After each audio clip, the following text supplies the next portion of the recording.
Hi, I'm Chandana. And I'm Mira. We are associated members of ML4Q. And you're listening to ML4 Q&A, a show where members from the Matter and Light for Quantum Computing Cluster talk about their careers, their research, and the future of quantum. Today, we're excited to welcome one of ML4Q's members, Dr. Lars Schreiber, a lecturer at RWTH Aachen University and a senior researcher in the quantum technology group, together with his students Mats Volmer and Max Beer. Dr. Schreiber leads the effort on silicon-based spin-qubit devices and is also the coordinator of the European consortium SIQ-Bus, which aims to realize a quantum bus, a key building block for the true scalability of silicon quantum computer architectures. It's a question many of us ask. If semiconductor technology is already so advanced, why don't we yet have a 1,000,000-qubit quantum computer based on semiconductor spins? In this episode, we explore exactly that. We discuss the major challenges in scaling semiconductor spin-qubit architectures today and hear directly from Mats and Max as they dive into the technical details of their impressive work on spin-qubit shuttling and T-junctions, which is an approach that is becoming increasingly important across different quantum computing platforms as a route toward scalable architectures. Welcome to all three guests today.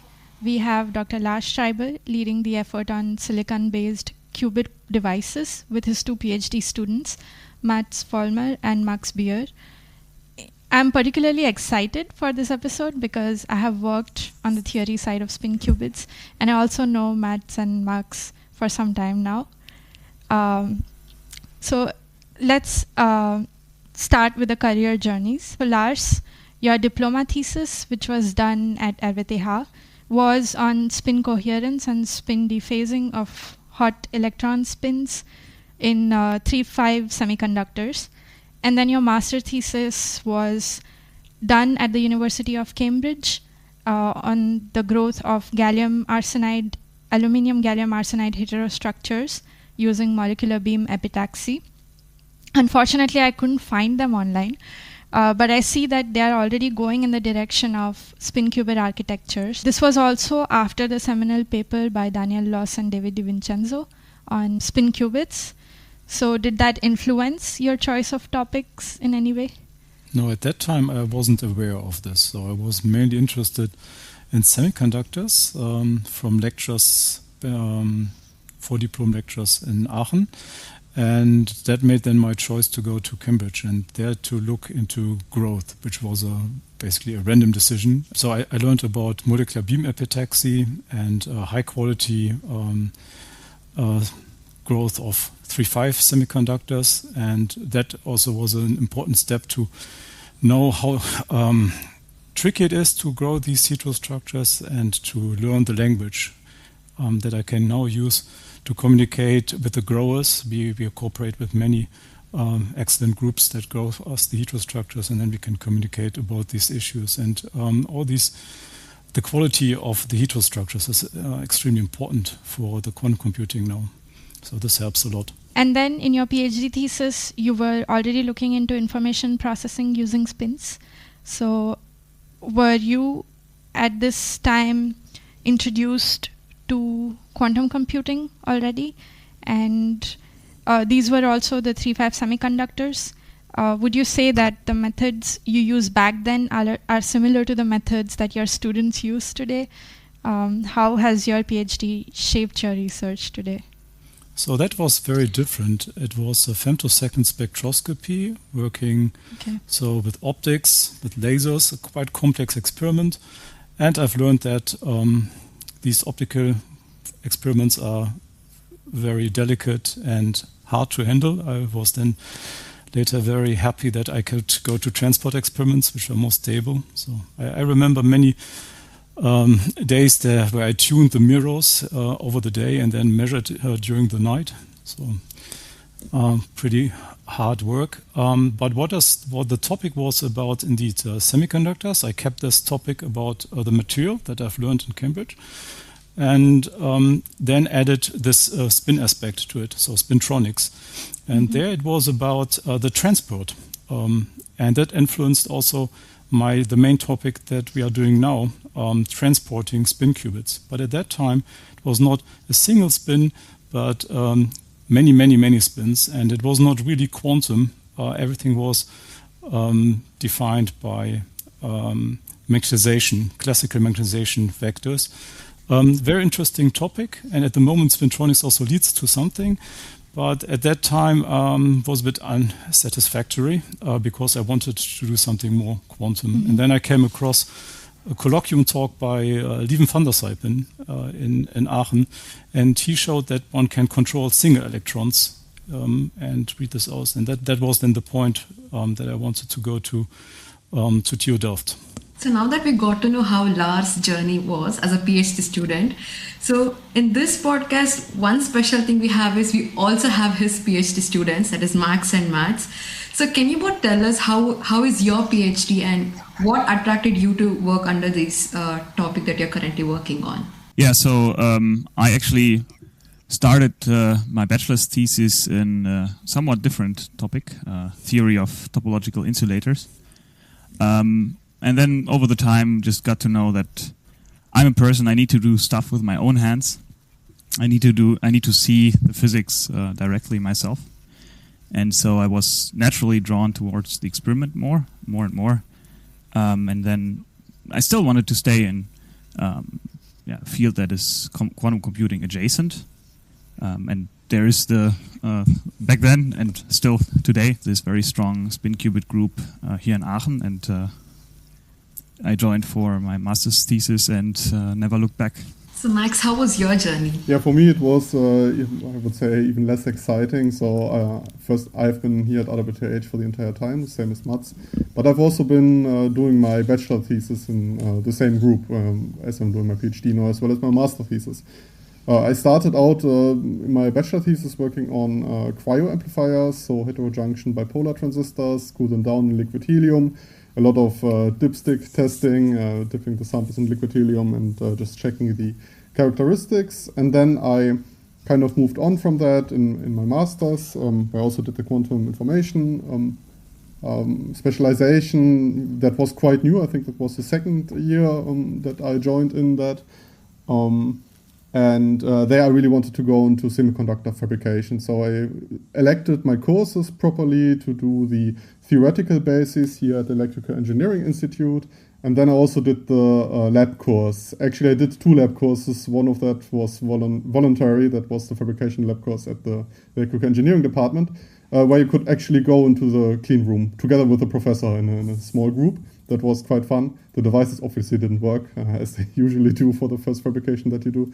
Then I moved on to my master thesis, where I then fabricated the qubit samples that my then master supervisor, and I measured also, and fortunately got a publication out of afterwards, which, so somewhat productive. And then essentially I just continued onwards in my PhD, fabricated my T-junction devices, obviously much larger, and I've been working on the measurement and the publication of this data now.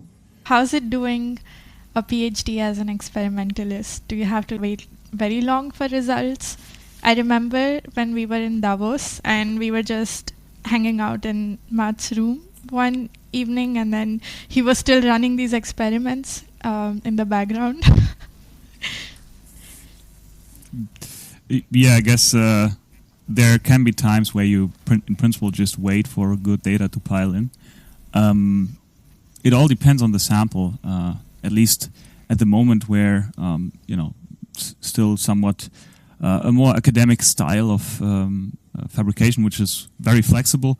But, just some samples work better than others. And sometimes you measure a sample and you notice that a gate might not work, and then you have to warm it up again and start over. And I guess that's just part of the process. But then when you get one sample that works, you can make a lot of progress in a very short amount of time. And I think back in Davos, that was actually quite an intense time where I measured quite a lot of data. I actually I guess the majority of the data that I so far have recorded during my PhD within a total duration of 3 months. So it was quite important to keep the experiment running and alive. And so I was working somewhat around the clock during these 3 months, but quite happy that I did that, and looking forward to the next sample that hopefully will work soon. Yeah, I remember you said that you were running these experiments overnight or something. Yeah. I mean, in principle, they can, like a certain experiment can run for quite a while alone by itself. Sometimes they drift out of the sensitive. So, for instance, your charge sensor can drift out of its sensitive region, or your spin-to-charge conversion for spin readout that can also drift out of the sensitive region. So you have to regularly check whether everything's still going on fine. And also sometimes you just want to change experiment parameters because you're happy with your earlier measurements. So there needs to be some interaction, but sometimes you can also just let it run overnight. And well, actually, regularly we just let it run overnight just to see whether something occurred during the night. Yeah.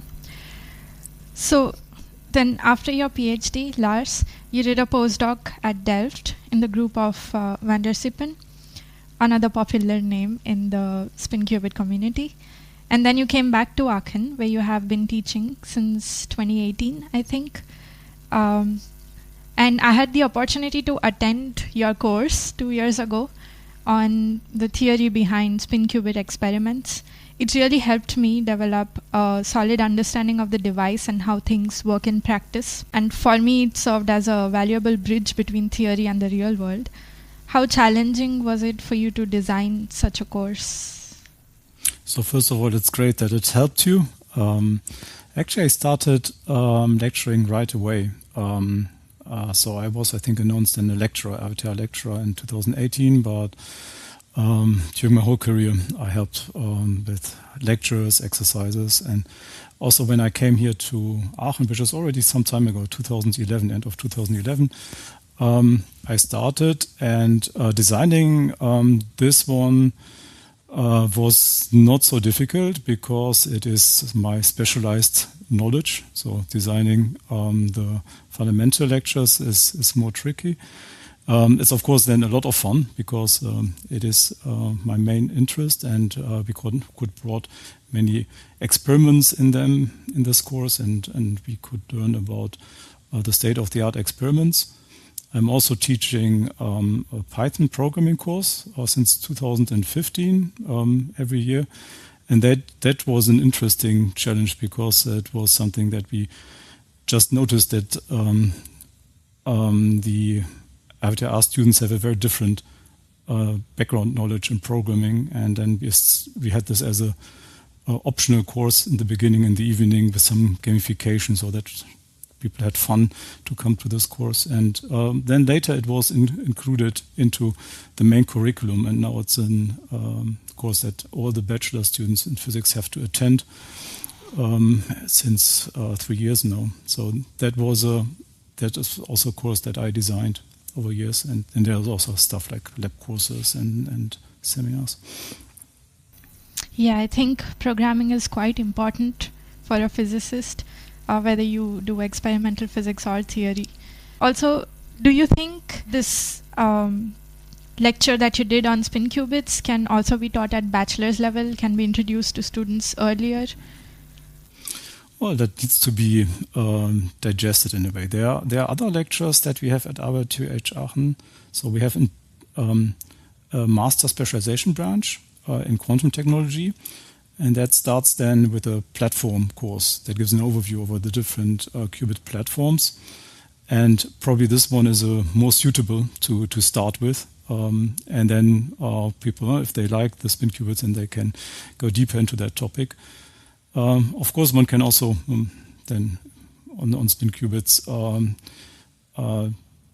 teach to bachelor students the important points, because it's not all about deep quantum technology. There are so many things that go together, electronics, programming, and it's nice that students from the beginning see that how many bricks enter into such a field. Yes. Let's now talk a little about your research. So Lars, you've been extensively working on the silicon-based spin qubits. So to set the stage for our listeners, could you explain in simple terms what a spin qubit is? Yes. So actually I started with gallium arsenide spin qubits in Delft. That was the established system at that time. And then I moved, one of the first ones who moved to silicon in 2010. So, but first of all, what is it about? So for qubits, we need a two-level quantum system, and the electron spin, or also Hall spin, but let's say electron spin because this is what I'm mainly dealing about.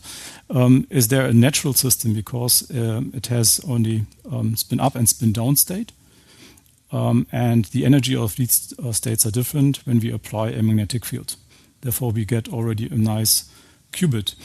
And now we need to capture this electron so that we do not lose this qubit. And this can be done nicely in such a semiconductor, like silicon, or a silicon germanium heterostructure that already provides one confinement direction. And then one has various options to provide the other confinement directions. And our preferred way is to have a couple of gates on top of the device that then sets the barriers in the other directions. And in this way, we form a quantum dot where we then capture a single electron. There are other options. One can use wires, quantum wires, or one can use donors, some crystal defects that can bound the electron or a hole. And in the end, it is a matter of scalability, what systems can be scaled the most, the easiest. So first of all, now we trap our electron in this quantum dot, and then we use its spin as a qubit, and there are ways to manipulate it by electron spin resonance or some variants of that. One can read out with certain scheme the spin and transfer it into, for example, a current that can be measured. There are ways to couple two spins together. So one has then the full set of qubit operations defined by the DiVincenzo criteria. But what motivated you to shift to silicon? Yes. So to be honest, it was at that time an idea that a project that Lieven van der Sijpen had. So first of all, I started with gallium arsenide, and also gallium arsenide is my whole history that I worked with indium gallium arsenide systems. So I was very familiar with the 3-5 system. I know it's a very good heterostructure because the lattice constant of gallium arsenide and aluminum gallium arsenide is the same. One can nicely grow them on top of each other. But then we also realized in the first experiments the nuclear spins are something annoying. So we did, for example, manipulation experiments where we have a certain frequency, and this frequency has to match the energy difference of the up and the down state that is given by a magnetic field. But then one has also some random magnetic fields, and one of these is this nuclear spin bar that gives a so-called Overhauser field that is not fully controlled. And in gallium arsenide, this is an unavoidable thing because all the arsenic and gallium atoms always have a nuclear spin. That's related to the fact that they are 3 and 5 material, so they always have an odd number of protons, and that means then that they have a nuclear spin, cannot be compensated by the number of neutrons in the nucleus, and so one has to kind of live with that. And then at that time there were different ways. For example, a person called Hendrik Bloom tried to stabilize the nuclear spin bath, and other people considered, for example, to go to holes which couple less to the nuclear spins. And I thought, well, then it might be a good idea to go to a material system which has no nuclear spins, and this in principle can be silicon. At that time, it was not isotopically purified, but had some silicon-29 nuclei, which has then a small hyperfine interaction, a small Overhauser field that acts on the nuclear spins. But it gives us immediately a better coherence time. It's easier to manipulate. But in the beginning, it was very painful because it also meant that the heterostructure is not so perfect and that one has more charge noise, and to just trap the electrons, where it was very hard. Also, it has a larger effective electron mass, which means that the fabrication of these devices is much more difficult compared to gallium arsenide. The gate structures that we put on top have to be done.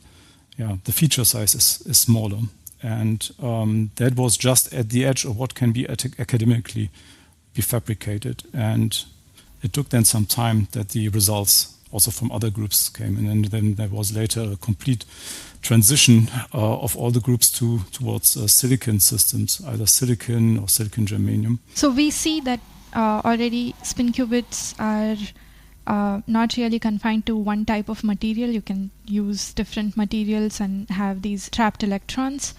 Are there also different types of qubits?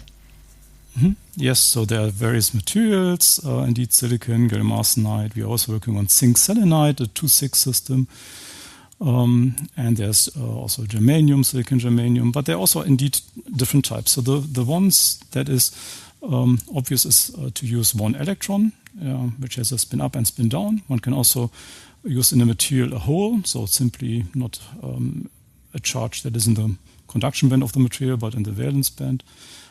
Which has then simply other properties in terms of, for example, properties like spin-orbit interaction, or has then also a different effective mass that influences the device. And then there's also encoding, so one can use not just one electron, but for example 2 electrons to define a qubit. First of all, then one has 4 states, but one can pick then 2 states out of the Hilbert space and get some advantages, for example, to be robust against some variation global magnetic field.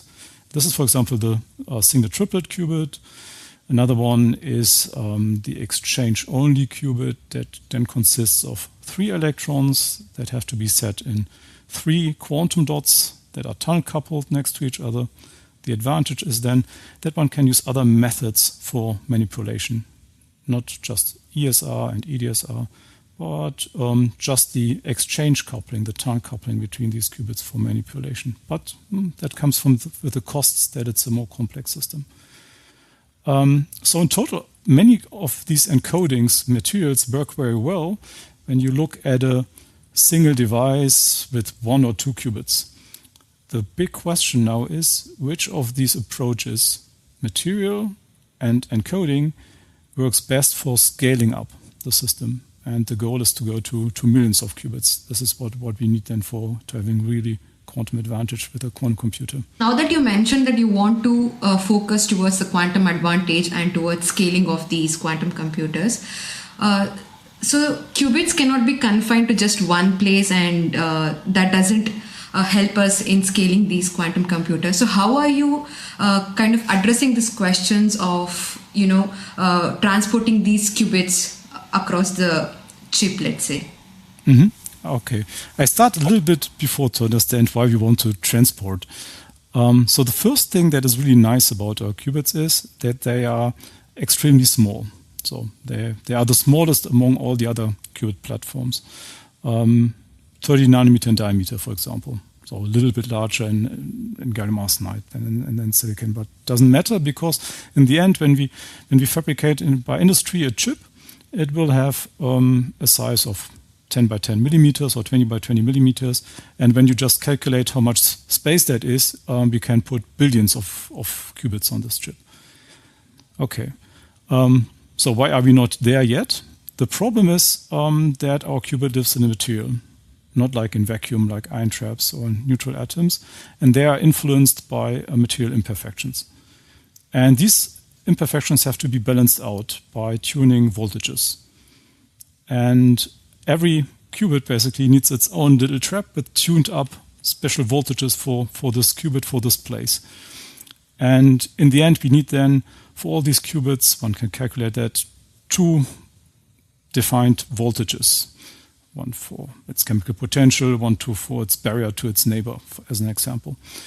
So in the end, we need millions of voltages fine-tuned if we would just follow scaling up the single 2-qubit demonstrator chips that we have now.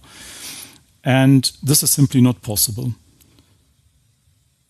So a chip cannot have millions of terminals. We don't want to have millions of wires going up to room temperature electronics. So the key point to now scale this up is to make a compromise, not having these little dots so close to each other, but making them a little bit sparser, have a sparse 2D matrix. And this extra space that we get then could be sufficient to implement cryo-electronics that generates the signals that we need. So, and we need very specific signals then for the points where we do manipulation, because this is a delicate thing. So we need a manipulation zone, a readout zone. There we have to tune up the voltages very, very precisely. And for that, we need then this on-chip electronics and individual tuning up of different regions. And the electronics has to be, we just call this tiled up with the quantum layer. So we have a certain tile in the quantum layer, on top a tile of electronics. And when the footprint of these 2 tiles match, then one can tile it up and have a large chip. And the balance that we see is now to have a tile which has a size of 10 by 10 micrometer. So it's not a 10 nanometer qubit anymore, but 10 by 10 micrometer. And there, in such a tile, we can put in the electronics and also a couple of qubits. So then we can scale this up. But we also now have to make it possible that the qubits can communicate with each other, because they can only do 2-qubit gates. When they are very close to each other, they need to have tunnel coupling. And for that, we need to somehow, for example, transport them from one to the other so that they can do 2-qubit gates. And then that only can work if one finds a transport mechanism which is from the signals that easy that it can be also implemented on this cryo-electronic tiles. So we were seeking for a very simple method to transport the qubits. And there we also had to make compromises. We couldn't do individual tuning anymore, but we could only use a few signals. In the best case, the number of signals required for transporting should be independent of the transport length. And that was then the idea for our transport method. We generate with only 4 simple signals, kind of a wave that transport the electrons within this wave from one side to the other. It's a rough method. The qubits have to survive that. The qubit information has to survive it. It's rough because all the potential disorder that we have, all the stones, we just go over that with this wave. And the wave has to be large enough that this is possible. And then we bring it to the next manipulation zone. And this manipulation zone, we are then very careful in tuning up the voltages again and so on. So this was the key challenge. It's not only this transporting that we want to have that, but it must be easy in terms of the signals that we need, and therefore be implemented or implementable in a cryo-electronic tiles. And then this propagating wave that you mentioned is also known as the conveyor belt or conveyor mode shuttling, I think. There's also bucket brigade shuttling. Can you tell us a little about that, and also why do you prefer doing the conveyor mode shuttling? Okay. So first of all, people have a series of quantum dots in a device which are tunnel coupled.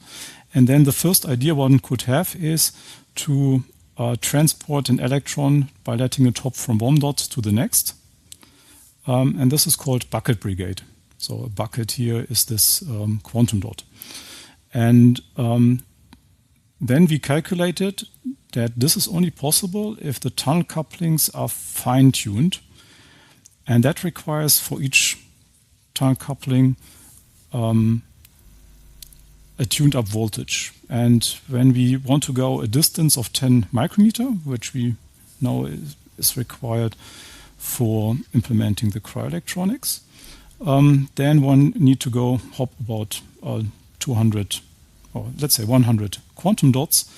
And that needs then this to transport in this way, one require a lot of fine-tuned voltages. And this is exactly what we want to avoid. And there were also efforts in that. I had a very nice project, Conter project, that started in 2017 together with TU Delft, and they tried to, the Bucket Brigade, put a lot of effort into fine-tuning these dots and could also transport then the spin. But then the big question was, is it possible to do this then with only a few voltages? And the answer was no, it's not possible. And on the other hand, with our devices, we could do this transport with only a few voltages. And therefore, this conveyor belt method is the better one and is now also implemented by other groups. And maybe you heard there's even now a conference that is the International Conference on Spin Shuttling that first took place in Aachen, was now in Los Angeles. This next year it should be in South Korea. So people really picked this method, and it's now a complete change in architecture and gives many, many more possibilities, even beyond just transporting. One can find new manipulation schemes now when the qubits can be shuttled in this way. When transporting a qubit across a silicon device, what factors begin to dominate its behavior? So when you start transporting a qubit across a device via shuttling, some things that are more important now is a material parameter that's called valley splitting. You can imagine it basically as two additional states to your spin subspace that behave pretty much very, very similar to the spin subspace, just a tad bit different in other categories. So the main difference between these two sets of states is that the excited valley spin states have a slightly different G factor. And one thing that can happen if you shuttle around an area where the valley splitting gets rather small, so the two sets of states align pretty much in energy space, is you can get a hop into the other two states. And if this happens, what will happen to the qubit is it'll experience this slightly different G factor of the other valley. And if the hop is probabilistic and not deterministic, what might happen is you get a probabilistic phase that your qubit sees via this slightly changed G factor. And that could lead to decoherence. That's the first effect that can happen, or like the main thing that we at the moment are worrying about, and which is why we are analyzing material now more and more using the methods that we develop. And the other thing that could happen is if your Zeeman splitting aligns with so the spin splitting aligns with your valley splitting, and you are in a superposition or in the excited state, like the spin up state, you get an additional decoherence channel. So basically, via this valley, your spin can relax quite a lot faster. So these are the two factors that begin to dominate its behavior. One thing that is actually advantageous when moving spins around or having mobile spin qubits is you have to worry a bit less about nuclear spins, because you get an effect called motional narrowing, where if your wave function sees more and more spins, or basically the overlap of the wave function of your electron with your alloy integrates over more and more nuclear spins, or more configurations of nuclear spins, let's say, it affects the coherence less. So you said that the coherence is affected mainly because of the disorder in the system, right? And what are you then doing to address this?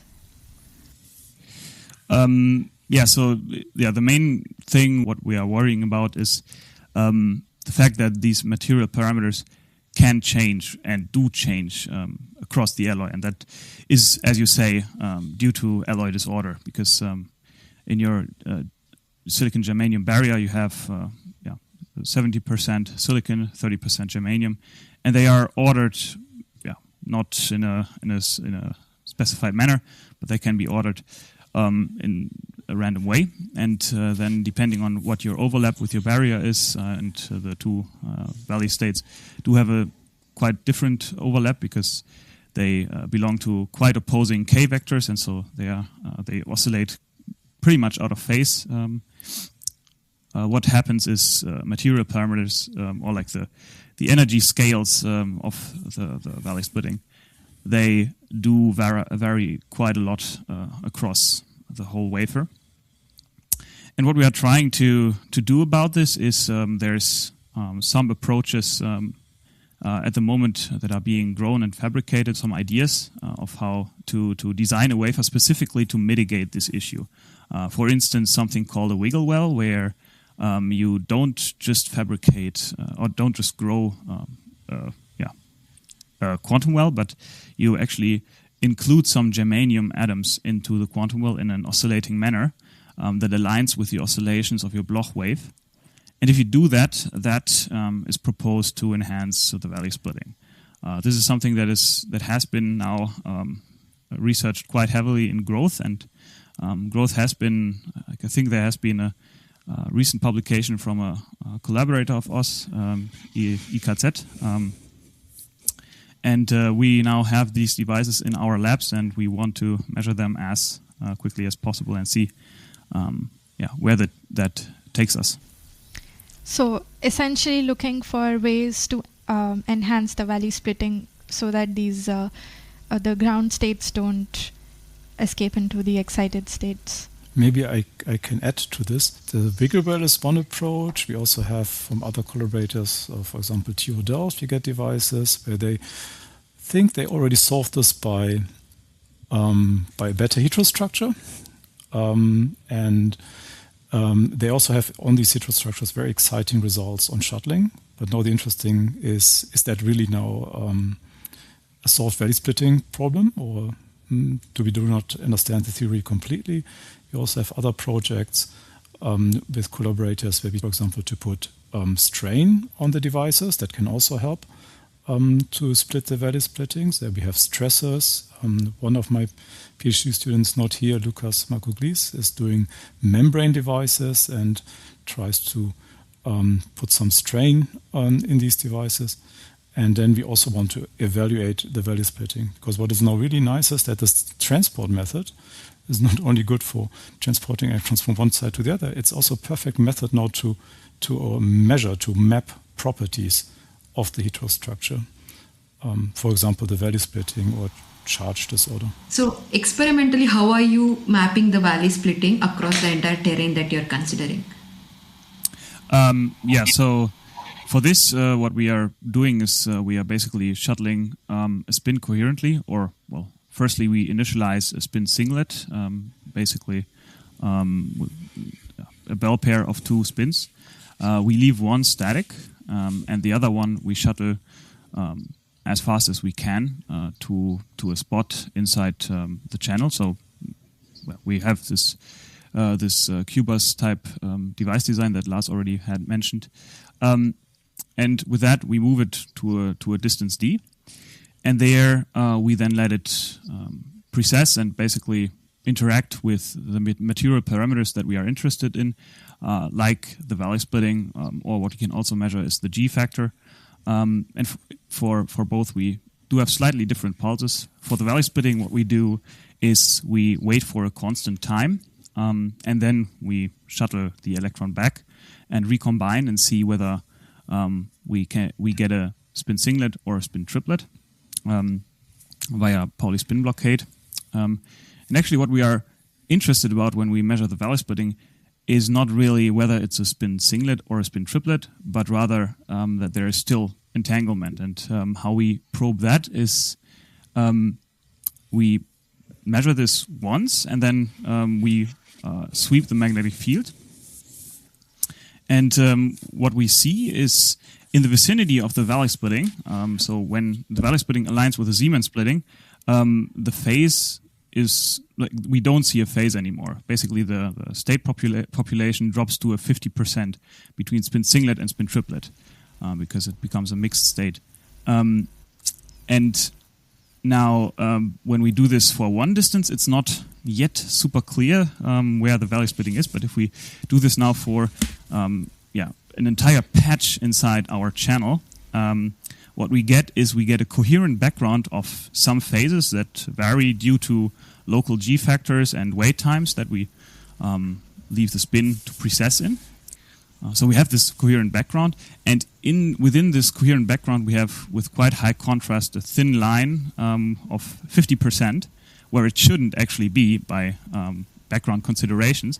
And when we correlate both the magnetic field and the distance, it becomes quite clear to sketch out this trace of Valley splitting. And this way we can record a one-dimensional trace of Valley splitting, something that so far I think only has been done over a couple of nanometers, 20 nanometers-ish. We have now been able to do over a distance of 400 nanometers. And in principle, there's not that much stopping us from going further, rather than just getting a device that can shuttle further coherently. So having this done now for one dimension, we actually have on these shuttling devices, we have additional gates with which we can shift the position of this one-dimensional electron channel, so this Q-bus channel where we move the electron along, not just in the distance coordinate, but also laterally in the y-coordinate. We can basically displace the channel up and down. If you think about shuttling horizontally, you can move it vertically. And then you just rinse and repeat the measurement until you get a full two-dimensional map of your entire canvas where you can shuttle your electron. And this then can be used to record a Valley splitting map. And actually, pretty similarly, we can also record the G factor. There we, instead of varying the magnetic field, what we do is we vary the wait time and then record the oscillations that result from this wait time variation. And these variations at the local spot, from the frequency of these, we can extract the G factor difference, or the G factor relative to our static electron of the spin singlet. These two material parameters already give us quite a good insight into what's happening in our wafer. Now in the future, I think we aim to look at all these improved heterostructures that Lars and I have been talking about with exactly these methods, and see what emerges as the best pathway. And these measurements, you conduct them only at the end of a shuttle cycle, right? So basically we measure the spin state only at the end of the full shuttling experiment. So we initialize and then we shuttle into the channel, let it evolve there. This is where when it's in the channel, this is the important part where the actual physics happen, or like the physics we are interested in happen. Physics happen all the time. We shuttle back, and when we shuttle back, we have put it into a double quantum dot, and in this double quantum dot, we can make use of the Pauli spin blockade, where the spin triplet is blocked from tunneling. The singlet is not. If you tune your system, if you fine tune it to the right regime, at least that works. And then via this spin selective tunneling, one could say you are able to measure the spin state. So the measurement actually only happens really at the end, as you say. And then you get the G factor directly from the Valley splitting? No, so the Valley splitting and the G factor, they are different. The pulse is slightly different. They are different experiments. Okay. You basically, for the Valley splitting, you have a constant wait time, and for the G factor, you have a varying wait time. And for the value splitting, instead of varying your wait time, you vary your magnetic field. Those are just two different parameters, and then from this you can reconstruct these parameters. So when you do the shuttling, so your electron literally moves. So could you define something like velocity or speed to these electrons? Yes. There's actually quite some theory behind it, because these I've earlier spoken about these excitations to the higher energy Valley state. They happen depending on the velocity with which you shuttle. So it's called a Landau-Zener transition. They did the theory on this quite a while ago already, and it's basically when you approach an anti-crossing, when your energy splitting between two states gets small and they are coupled with some sort of tunnel coupling, then depending on the variation or like the energy variation in principle, your excitation probability changes. And in recent times, we have thought about what would be an optimal shuttling speed to both be fast enough so that the spin does not decohere during shuttling, but also not too fast for us to get a lot of excitations, and that seems to be around 10 meters per second. These shuttling speeds have been achieved, and basically also far beyond that is in principle possible electrostatically. Or Lars, do you agree, or is that an accurate representation? That's very accurate. So the point of all this shuttling is that we move the electron in this quantum dot, and there it is nicely preserved and confined. And we also have to take care that the speed of this, the speed has to be sufficiently large that the clock rate of the quantum computer in the end it's not slowed down by the shuttling. And it's actually a nice coincidence that this around 10 meters per second, sometimes also 50, 40 meters per second, are working quite well. And are good for the clock speed, are sufficient in the speed. And so there were also now impressive results by other groups that it works with this velocity. But the problem at the moment is that it is still that most people shuttle forth and back a couple of times and then accumulate the distance, not shuttling over a large distance in one way. We did this with charge in a device which is 10 micrometers in length. But what you can see is that then you find some crystal defects that come into the way, misfit dislocations, maybe other effects, maybe simple effects that the gates are not working or some other things in the setup is not working. So what we see now is what happens when we scale up. This is now what we see, because we have the largest devices in the community, and we see what's happening. And it's not only about Valley, it's also that we have misfit dislocations that make the electrons stop moving. There's a too large barrier.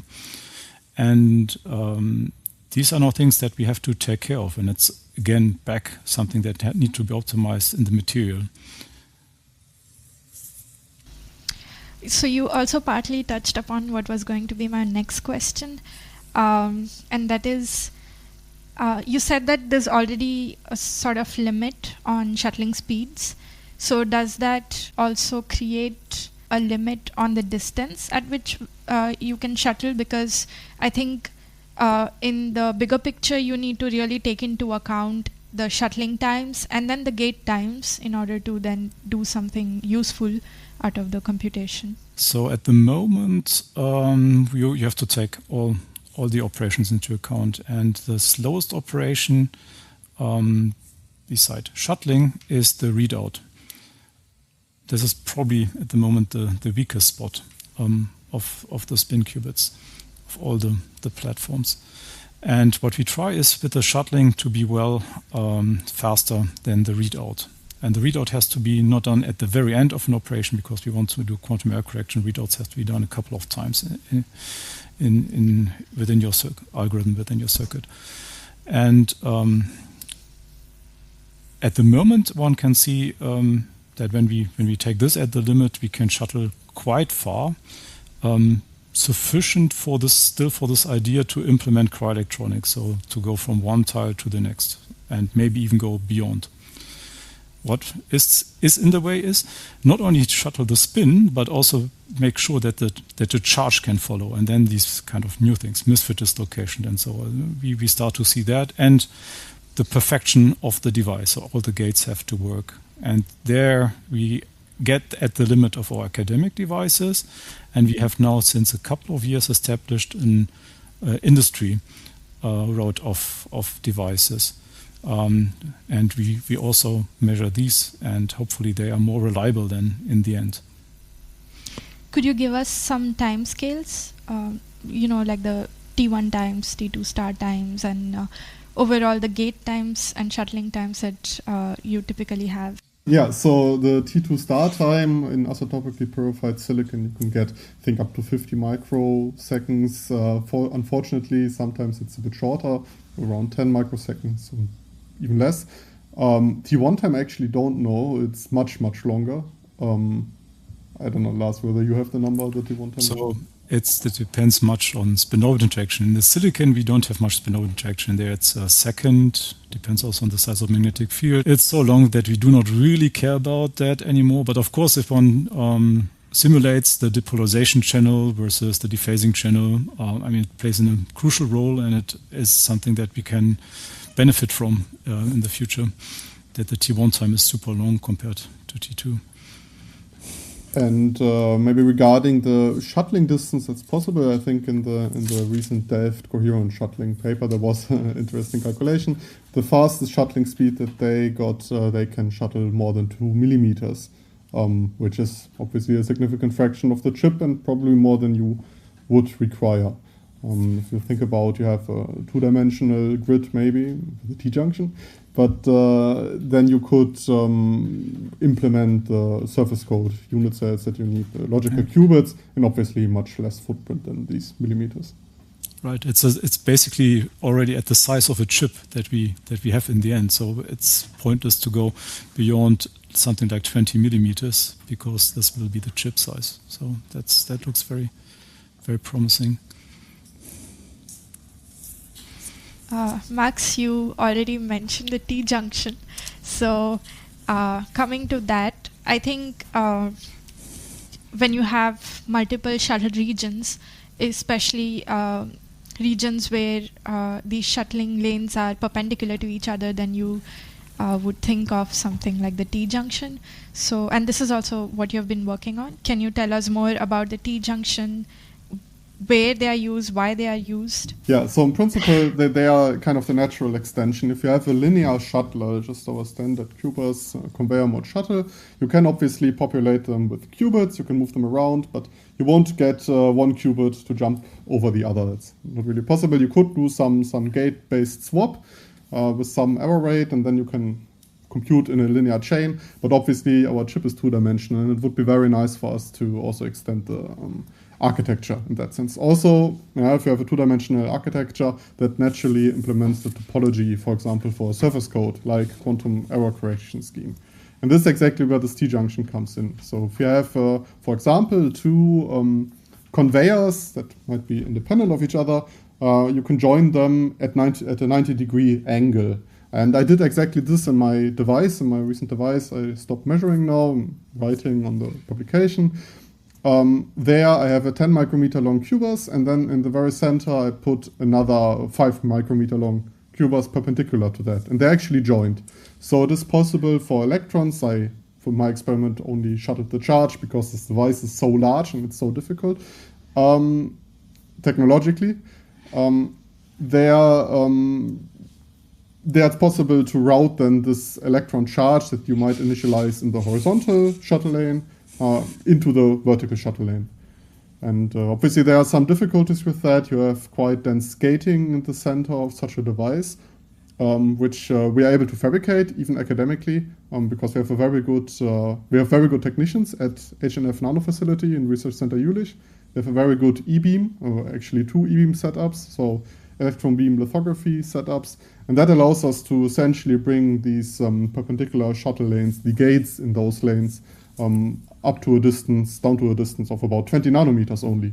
which is then sufficient, as Lars said, the quantum dots, the electrons, the electron wave function in the end is about 30 nanometers, 40 nanometers in size.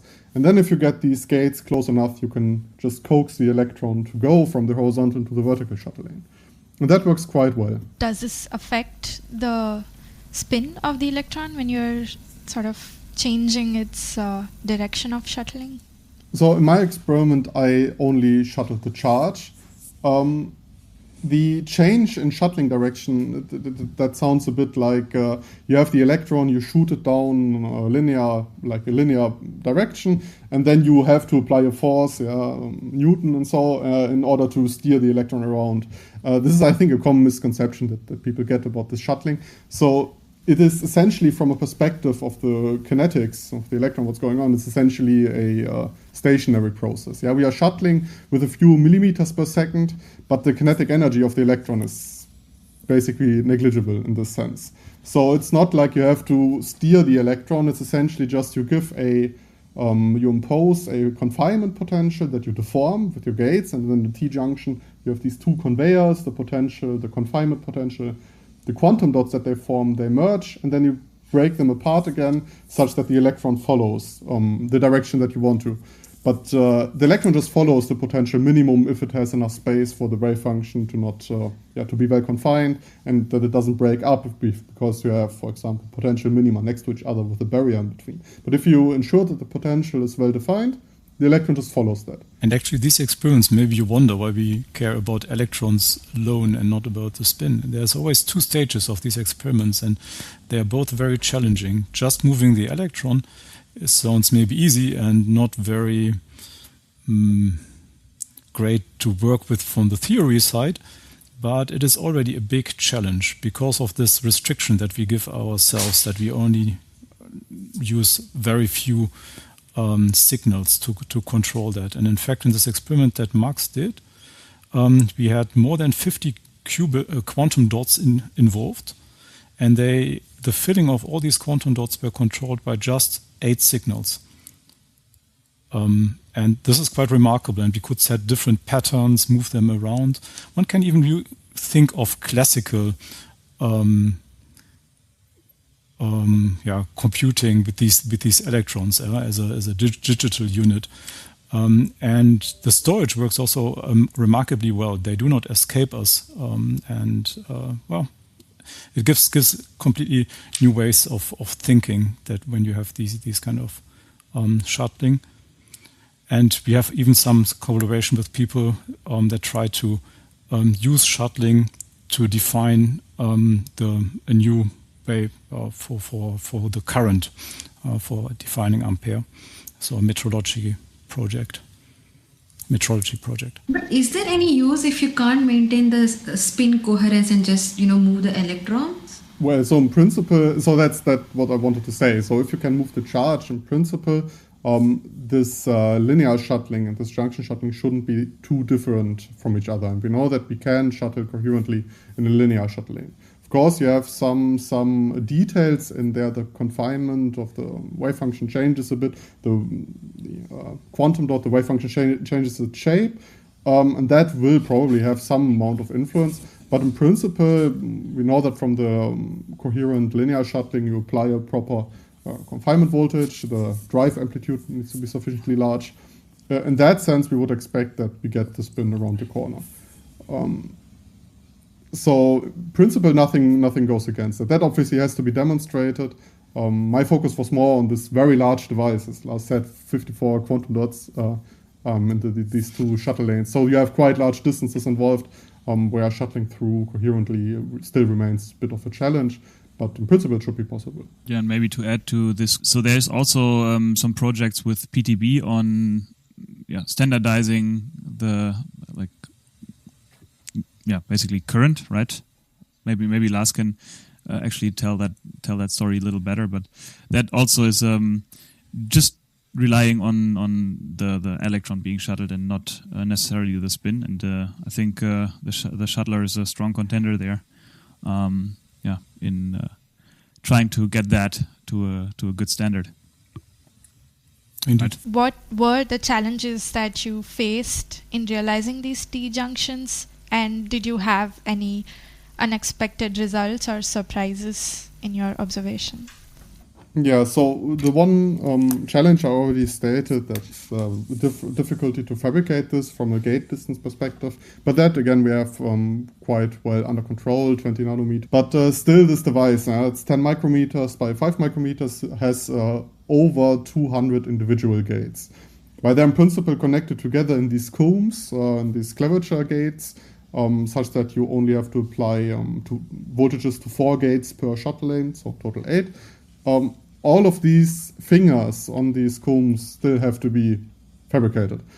And for that, you really need to have your process quite well under control. These are tiny nanostructures. They are about 60 nanometers in width. They are only 15, maybe 40 nanometers in height. And they are about, what is it roughly? I think it's about 1 micrometer long in the end, the finger itself, maybe a bit shorter. But so this has to be fabricated. The samples need to be screened. I fabricated them in this case also myself, so you have to be quite careful there. You have to check every step. Don't check them too much. There are some concerns regarding SEM, electron bombardment, because that might degrade the heterostructure interfaces. But but once you have that, all of that under control, I could fabricate the sample. And then, in principle, the measurement itself, once you have the setup up and running, is quite simple conceptually, but obviously you have these details. You have to be sure that your shuttling actually works linearly. So I can't just immediately verify this junction transfer where I go around the corner. I first have to verify that I even get there. Tuning this in the beginning, you have not much of an idea what these voltages are that you have to apply. You're unsure what failed now. Did the linear shuttling fail? Did this transfer fail? Did the transfer back fail only and not the transfer into the other shuttle lane, but only back? All of these problems have to be calibrated, have to be figured out, and then carefully analyzed. But once you have that working, as Lars said, you have these 8 pulses that you can apply, and that controls your entire device. And if they are once calibrated, typically they stay quite consistent even through cool down thermal cycles. So if you warm the sample up, it's measured in a dilution refrigerator, you cool it back down. We're actually surprised how stable this was. And then if you're doing the experiment, there are a few more things that I found quite interesting. For example, we observed that you can easily shuttle more than one electron in a quantum dot. These drive amplitudes that you apply can be quite strong, even within the limited thermal budget that you might have. And in that case, you can stack multiple electrons in the same quantum dot and perfectly fine shuttle them linearly around the corner and so on. And you can even, and I tried that, I don't have systematic data on this, but I tried this by playing around at the end of my measurement.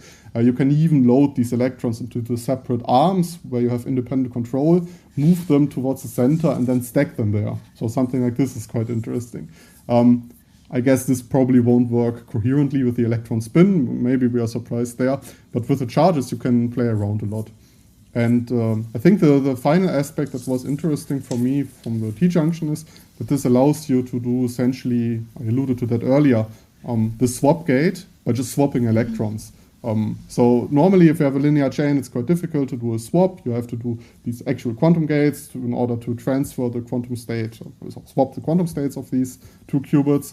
And this is error-prone in principle, while this T-junction swapping, you just take 2 electrons, shuttle one following, one ahead and one following, shuttle to the junction, go up with the one, go straight with the other, and then swap them around. This works quite well. Obviously, I didn't test it with spin, but from the charge perspective, it worked as well as the shuttling does, and it works very, very well, much, much better than what we would expect.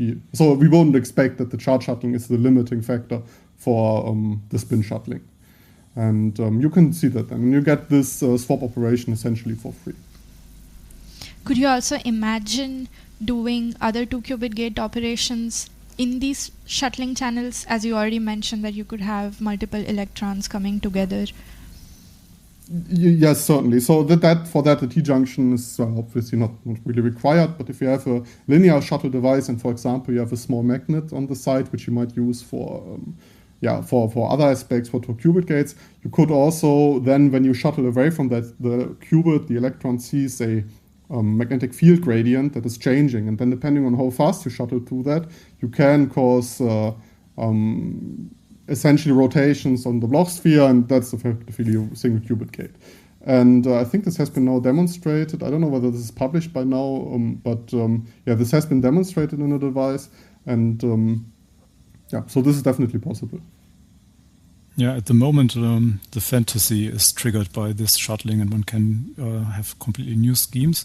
Usually one tries to avoid to have too many qubits together because it's difficult to control them. So one big plus of this shuttling approach is that that only 2 qubits meet each other in a manipulation zone, and all the other qubits are far away, so that some crosstalk can be avoided. Yes. So, now that we have discussed so many fascinating results from your experiments, what's really interesting about your research is that all the results that you have got is not just sitting in the lab, but then you have taken these insights and led into the creation of a startup called ARC Systems. So, Lars, can you tell me what actually motivated you and your co-founders to turn these academic research results into a startup? So first of all, there are a couple of startups in the quantum technology, quantum computing business. But of course, some requirements. And one thing is that we have this idea, a vision, how we want to have millions of qubits working together. It's all around this shuttling approach. And we filed 20 patents. That is also a good base for a startup. And now we can try to realize this vision. And there's one definite problem in this is that we have still kind of small demonstrators. We can operate 50 electrons, but what we aim at is millions. And what we then need is a high degree of professionality in many ways. Software, fabrication. So we look at what stage we have to transition from our academic devices to industry devices. And this is already what we are doing in projects. We have collaborations, strong collaborations with Infineon, and there are some other Leibniz institutes, Fraunhofer institutes involved. It's a great opportunity in Germany that we have these many institutes, and when they are working together, we can do really something remarkable. And now we have to also bring this other things together. One thing, for example, is that now when we want to reach that, one has to do mass characterization, a high degree of professionality in all the steps. I can give you a little example of where we see at the moment limitations. For example, we found out that now when we now increase the number of qubits and the number of wiring, we have to take more and more care about the setups, reliability of bonding wires. The PCBs are getting more and more complex, smaller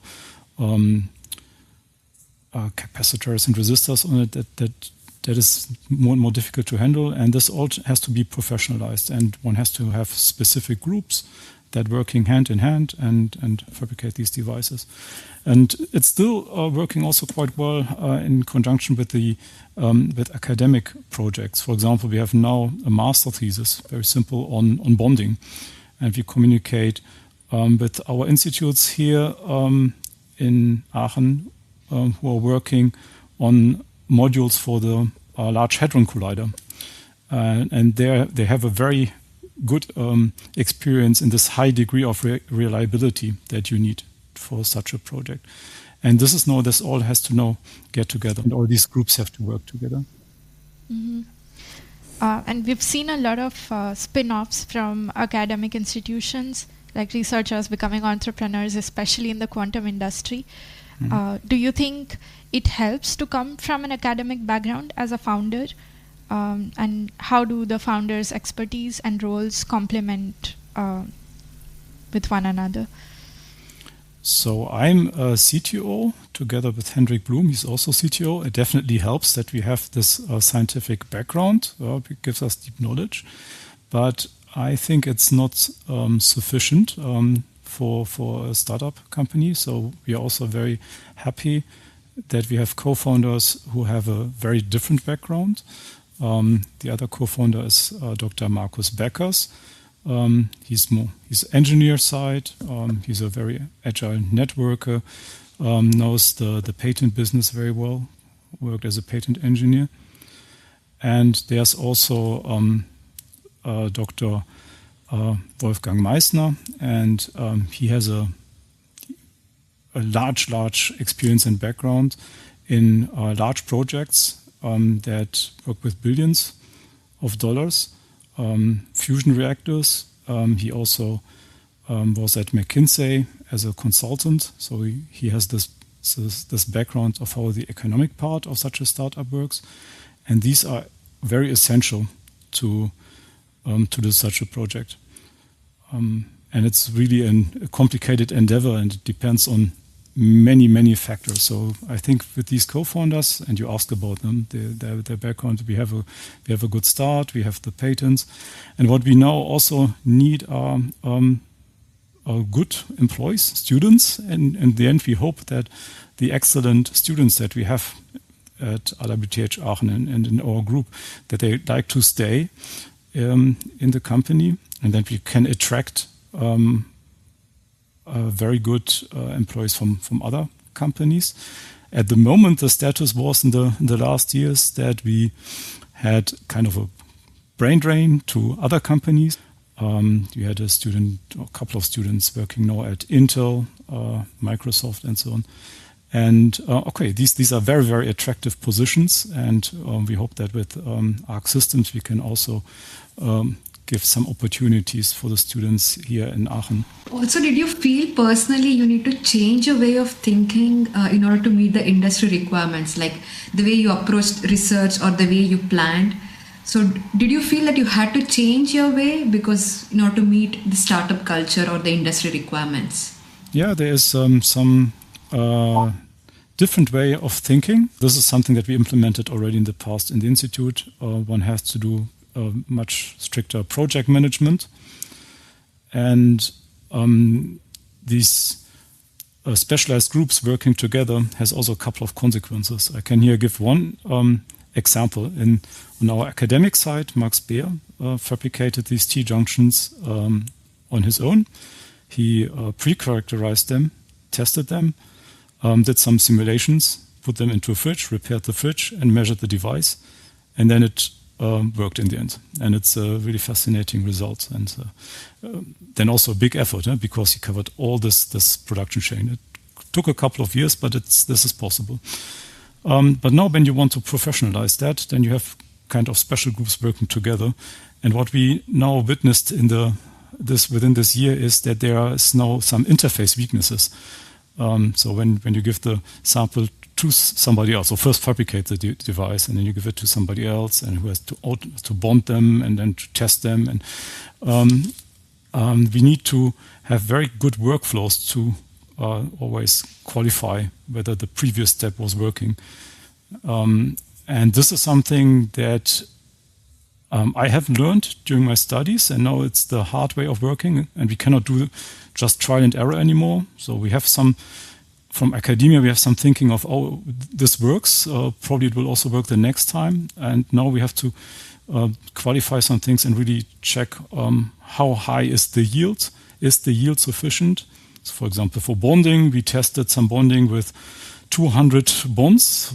That gives us a certain yield when everything works, but is that really sufficient? If you want to have a large device that consists of 1,000 bond wires, you have to have a much larger sample size, of course, and these kind of things now enter. And we have to make protocols to check all these steps. So we have to work on these workflows, and that also involves now some kind of different thinking. Kudos to Max. Yeah, that's actually then where it comes from, that I know that the sample is stable across thermal cycles. I had quite a few of those. It happens if you fix your own fridge. So, So now that lot of experiments happen at your research labs. How do you decide which all these experiments will meet the industry related requirements, and how do you shift it from your research lab to your startup company? So what I think is a change is that in academia for a paper it's sometimes sufficient to have one star chip that works, that operates. And in a similar way, then also the benchmarking is done. So we have, of course, certain benchmark schemes that are common among quantum computing, how to measure the fidelity of a single gate, a 2-qubit gate, and so on and so on and so on. And this is also something that transfers to the company. But then probably what is no different is that this has to be done continuously. So it's not only one lucky shot by a PhD student within his project. It has to be done all the time, reliably.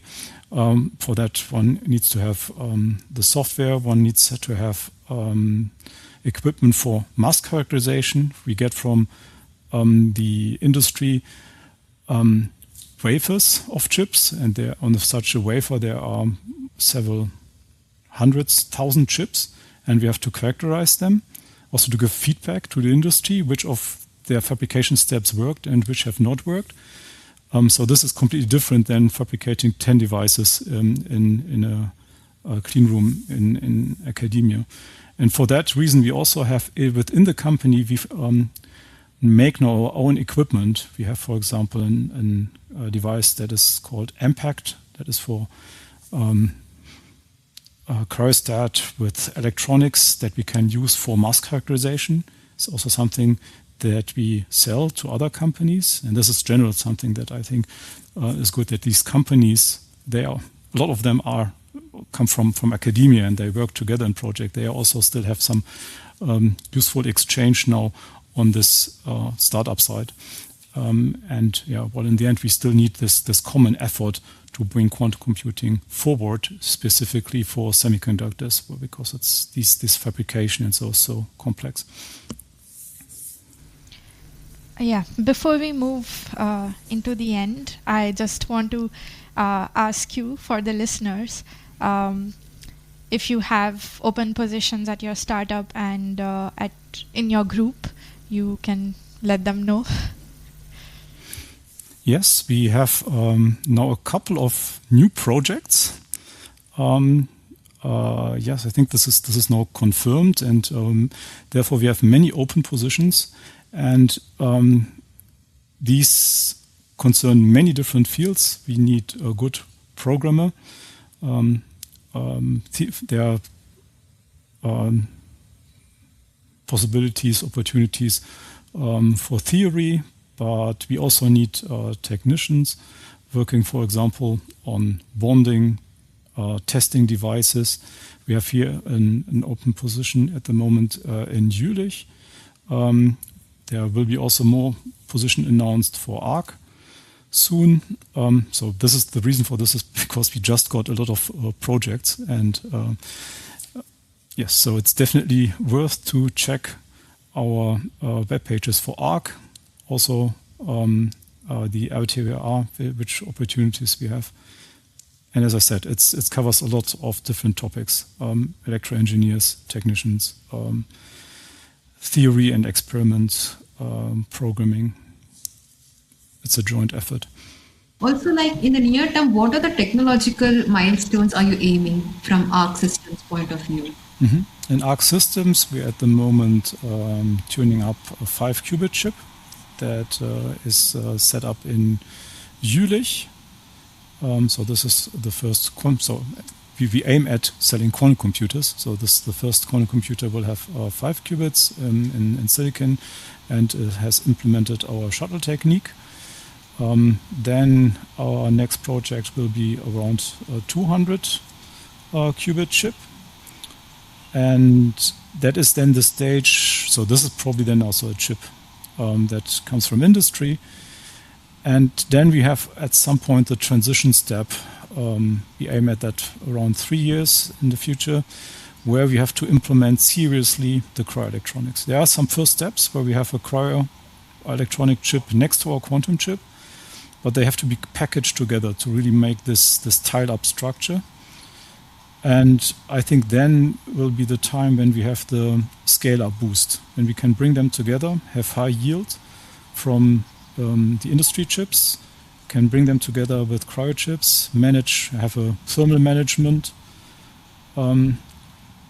and when this works, we will see where are the limits and to what extent we now can then scale up. Also, are there any technical breakthroughs you hope to achieve so that you can significantly scale these qubits?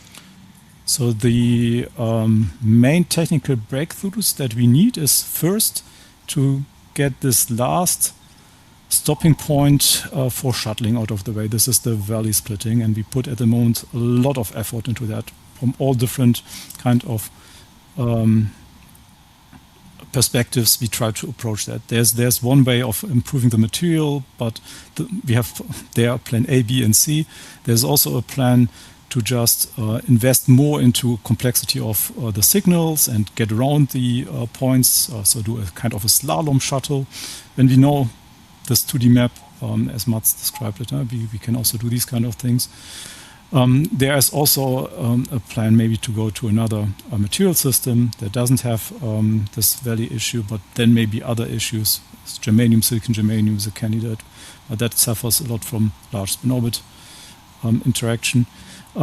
So this is one side, and the other side, which is I think the big challenge, is to implement the cryo-electronics.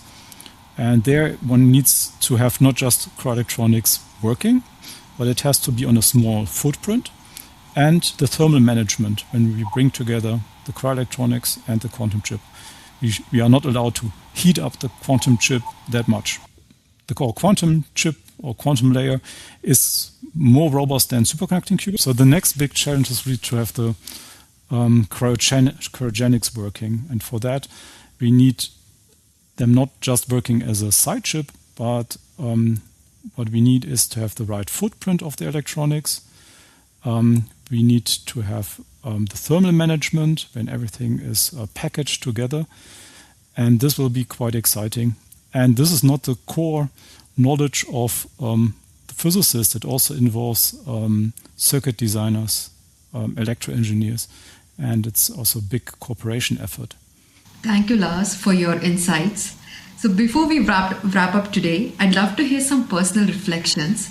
So looking back, what have been the most important lessons you've learned in translating academic research into a functioning startup? Oh, that's a very good question.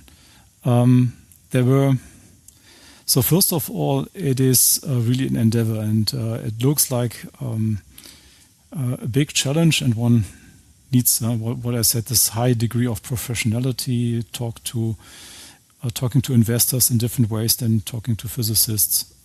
This is definitely one way, but it's similar to what researchers are always doing. It's we have a high level of robustness against frustration, and yeah, it's maybe a continuation of all the frustration that we had also while we tried to get into this shuttle. So as an example, I told you we had this Quantera project for the shuttling in 2017, and then fortunately ML4Q also supporting that, and that was the point where that really starts running. Before that, I had two proposals that didn't work and that also had the shuttling in it, and that was Eminöter and Sonderforschungsbereich. And these kind of things then also continue when you go to a company. And these issues need to be solved. And also for other researchers who are listening, who might be considering launching a spin-off company from their work, what advice would you give them? I think you need a good team. It's not sufficient to have just knowledge about the technology. You need to also know about the economic part of a startup. One has to be brave to start with this. It's also a time invest. And one can try. Maybe one can also see in Germany, people are hesitant with new technologies. In other companies like US, seems to be easier. But well, in the end, one needs to try. Okay, so with that, I think we come to an end. Thank you, Lars, Mats, and Max, for sharing your insights, experience, and the exciting work you are doing. This topic was particularly very, very interesting for me, as I've already worked in it. And it's been a pleasure having you on the podcast, and I'm sure our listeners have gained a lot from hearing about spin qubits, the science, and the story also behind ARC systems. Yeah, thank you very much for inviting us. Yeah, thank you. Thank you. Thanks.